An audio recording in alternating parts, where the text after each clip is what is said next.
All right, so we're going to start a new chapter.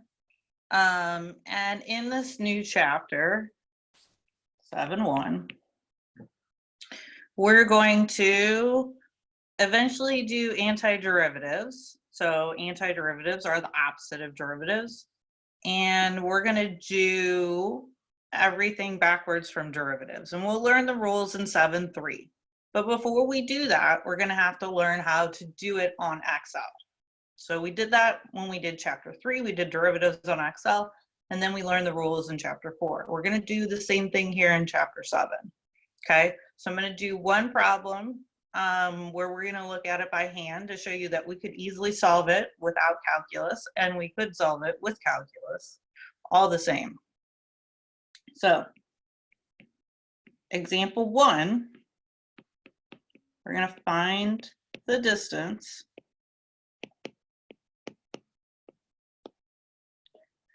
if I go, sorry, that wasn't very good handwriting. If I go 60 miles an hour from 12:30 to 3 p.m. Or, I mean, I guess you could do it in the middle of the night, but we're going to go from 12:30 to 3 p.m. All right, so I'm going to draw a simple graph, okay, where the x-axis here is going to be the time. So 12 o'clock would easily be the at 0. And we would go 1, 2, 3. And then the distance goes on the y-axis.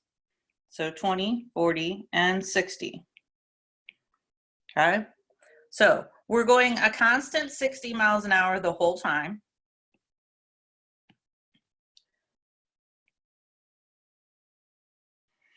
So that's my line, but I'm only going from 12:30 to 3. So I want to know this entire area that's going on here. Okay, so I'm going to consider it's a rectangle. So my area is base times height. So the base right here is 2.5 because 2.5 hours. And the height is 60. So I'm just going to do 2.5 times 60. And I get 150 miles. Pretty easy. Okay, but we're going to talk about more complicated versions of curves and what happens when we cut them into rectangles. Okay, so I'm going to switch over to the textbook because my drawing isn't so great. I can do a rectangle, but to do the rest, I really should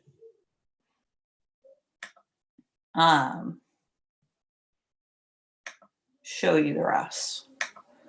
All right, so let me show you the book and talk about the book. Okay, so here on the book, it says, let's see if I can change the view here. There we go. Okay, so it says,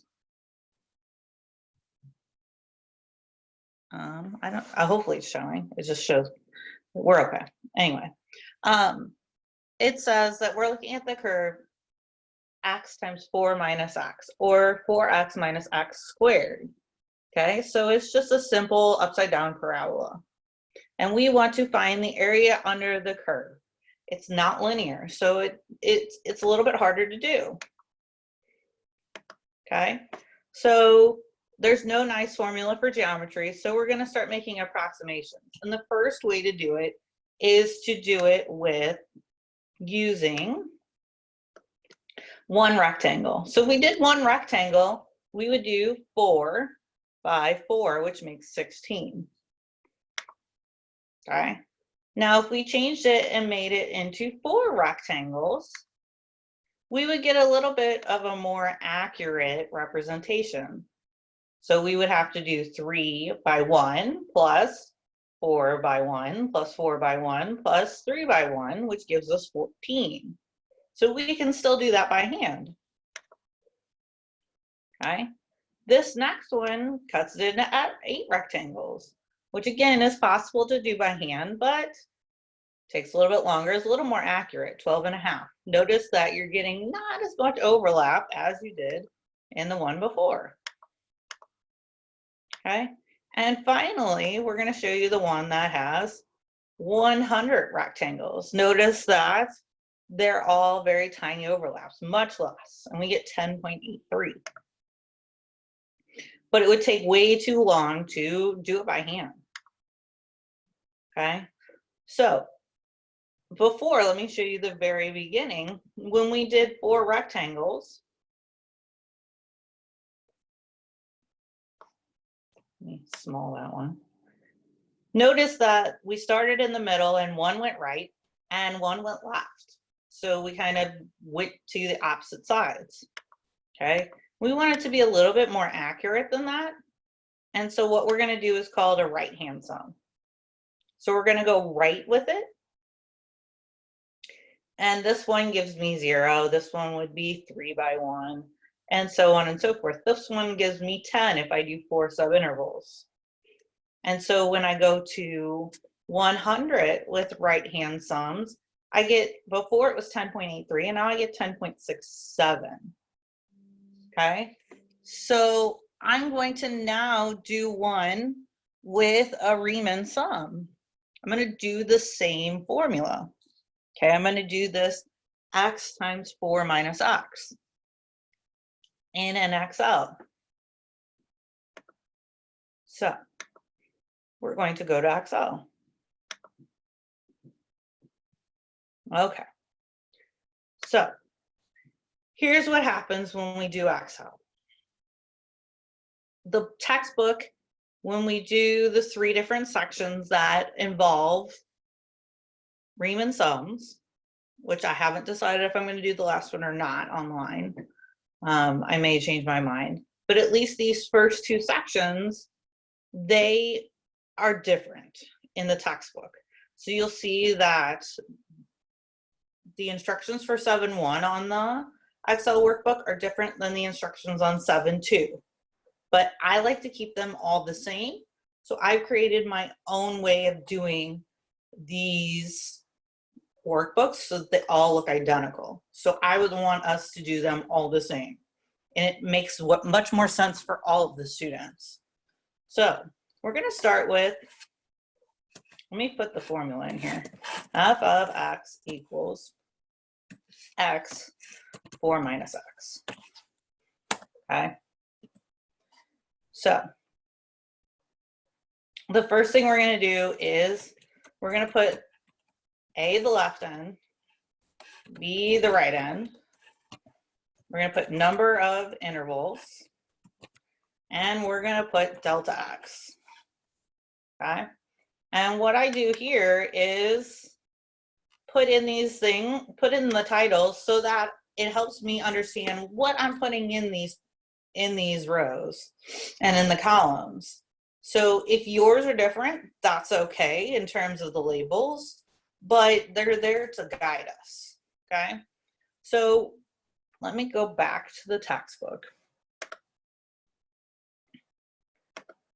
and show you that the left end would be the left end of the graph. So I'm starting at 0, and the right end is I'm ending at 4. So I want to do 0 to 4. So the left end's always the smaller number, and the right end's the bigger number. The number of intervals, the problems will tell you what it wants. Most of the time, it's going to be 100. Realize that in the web work, it's going to change quite a bit. Delta x is a formula. So we're going to take B4 minus B3. We're going to take the end of the interval minus the beginning of the interval and divide by the number of intervals. but I want to put it in as a cell reference so that if I have to change it, which happens on the web work, I can just type something else in really quickly rather than having to change the bottom of delta x. Okay, now I have some rows that go across. So first I'm going to go with x, then I'm going to go x sub n, f of x sub n. I'm going to do, this is all trying to remember, it's been quite a while. I have them written down good. I have rectangle area, and then the sum of the area. Okay, so again, I don't take off for your labels, but they're there to help guide you. Okay, so x is going to come from the number of intervals. I have 100, so I need to go 1, 2, and then I'm going to take those and I'm going to go all the way down to 100.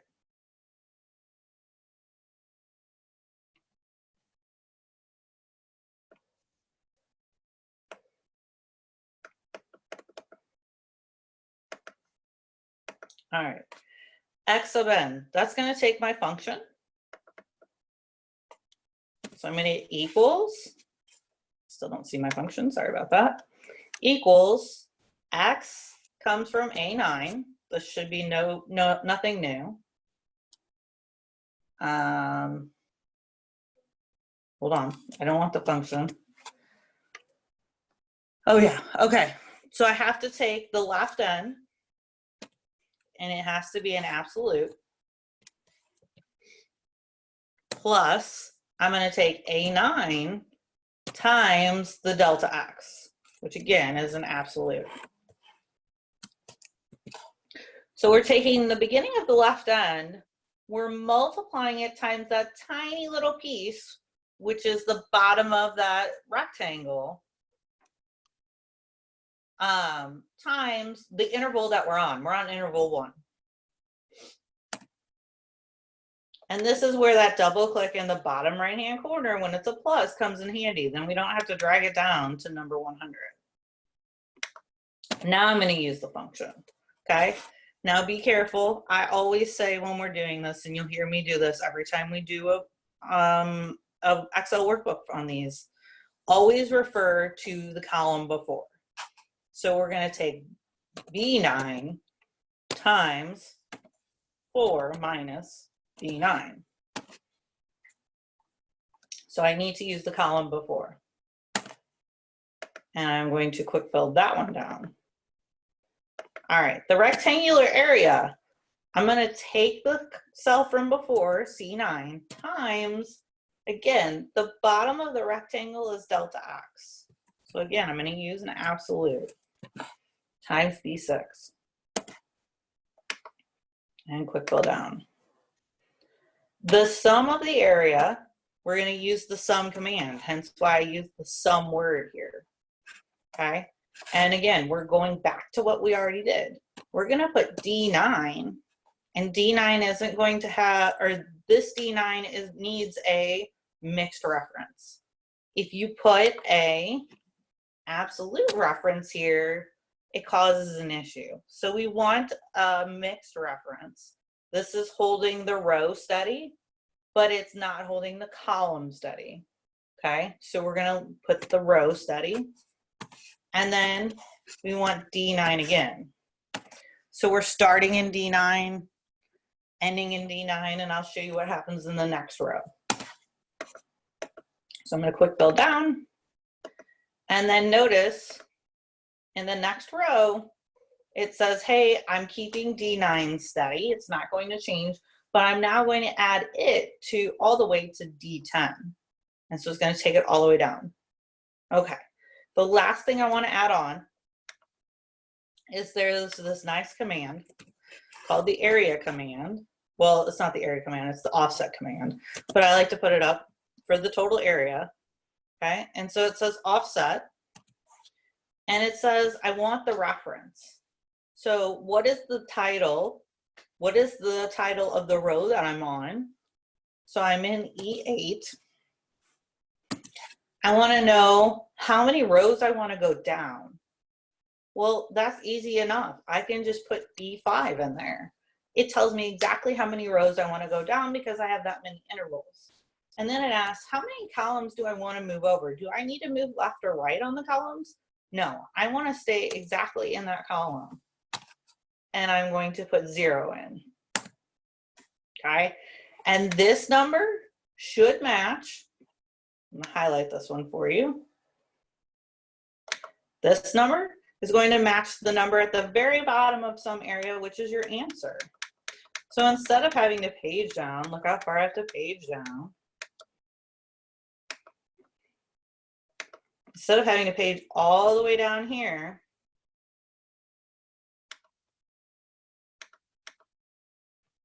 I get to just call up the answer to the top.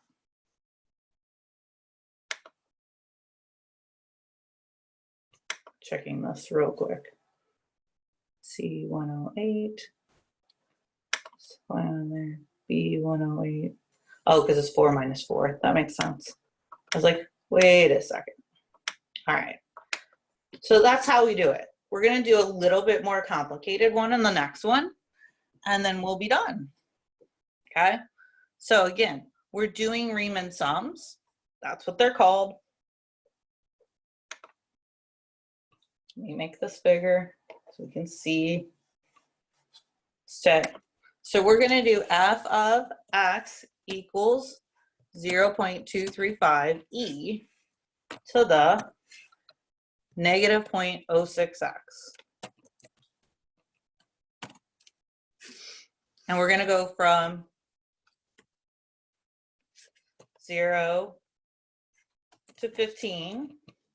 And we're going to do 500 intervals. So these are all the instructions on example 3. Okay. So again, we're going to start with A, which is the left end. B is the right end. We're going to do number of intervals. And we're going to do delta x.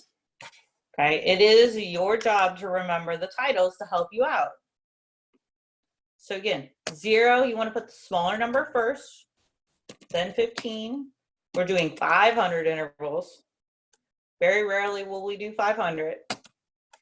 Delta x is the formula where we take the right end, which is B4, minus the left end, which is B3, in parentheses.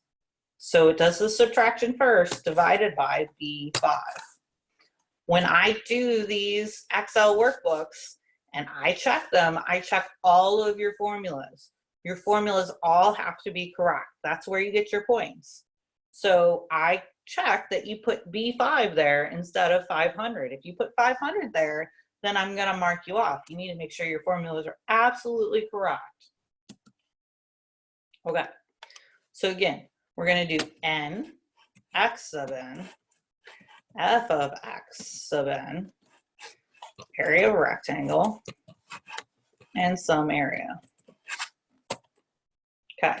So we're doing 1 to 500. So this is going to take a little bit. See how long it takes me to fill down. We're only at 200.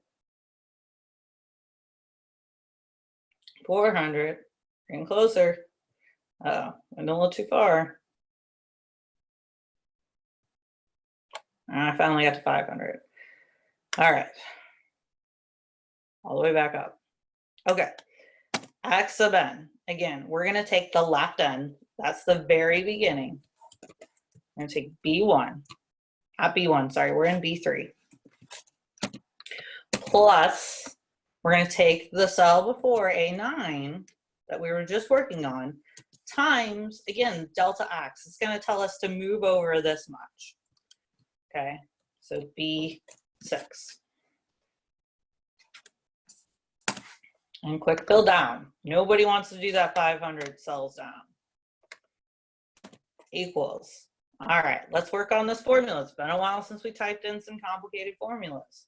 So 0.235 times EXP, parentheses, no caret, no multiplication sign, negative 0.06 times the cell before, B9. Okay, not A9. That's where a lot of students make mistakes. The cell before, the column before, the one we were just working with. Quick fill down. The area of the rectangle. Take the cell we were just working with, C9, times delta X is B6.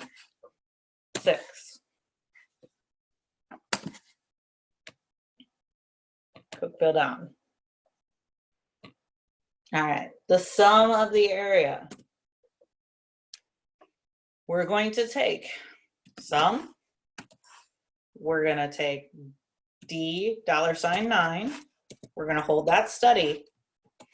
And then D9 is going to change. The second one is going to change as it goes to the next row. And quick fill down. All right, so we saw the importance of not having to go down 100 intervals for the offset command, but 500 intervals for sure. All right, offset. Again, we're going to take the title row, which is E8. We're going to take the number of intervals, which is listed in B5. And the columns, we're not going to go anywhere. We're going to stay in that column. And hit enter. So there was no need to drag down 500 intervals to get the answer of 2.322178. Okay, so there's just a lot of these on the web work. So I recommend that you redo it every time. I think there's 5 maybe on the web work. So do one every time. So when you do number 1, do the whole thing. Don't copy and paste for number 2.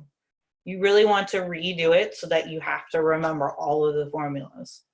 All right.